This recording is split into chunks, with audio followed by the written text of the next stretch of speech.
నమస్తే, welcome to four sides TV. మాజీ ప్రధానమంత్రి దివంగత పివి నరసింహారావుకు భారతరత్న వరించింది. కేంద్ర ప్రభుత్వం పివికి భారతరత్నను శుక్రవారం ప్రకటించింది.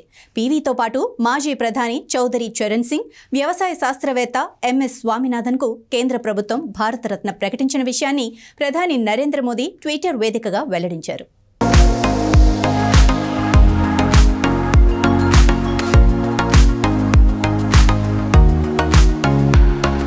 నరసింహారావు మందని నియోజకవర్గం నుంచి తన రాజకీయ అడుగులు వేశారు. 1957లో మొదటిసారి కాంగ్రెస్ అభ్యర్థిగా పోటీ చేసి విజయం సాధించారు.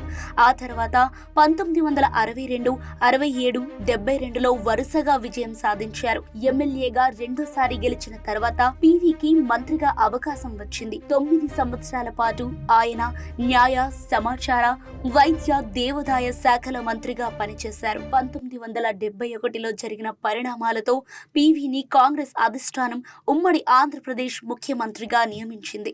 2 సంవత్సరాల పాటు ఆ పదవిలో కొనసాగిన ఆయన తర్వాత రాష్ట్ర రాజకీయాలకు గుడ్ బై చెప్పారు. 1977లో హనుమకొండ లోక్సభ స్థానం నుంచి పోటీ చేసి కేంద్ర రాజకీయాల్లో అడుగుపెట్టారు. 1980లో జరిగిన ఎన్నికల్లో మరోసారి ఇదే నియోజకవర్గం నుంచి ఎంపీగా గెలుపొందారు.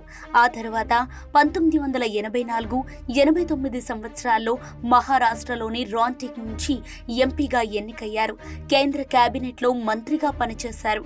1991లో అనూహ్యంగా అత్యున్నతమైన ప్రధానమంత్రి పదవి వరించింది. 1996 వరకు ప్రధానమంత్రిగా పనిచేశారు. పీఎం పదవి చేపట్టిన తొలి తెలుగు వ్యక్తిగా, దక్షిణ భారతీయుడుగా చరిత్రలో నిలిచిపోయారు. రాజనీతిజ్ఞుడు పివి నరసింహారావు ఈ దేశానికి అందించిన సేవలు అపారం.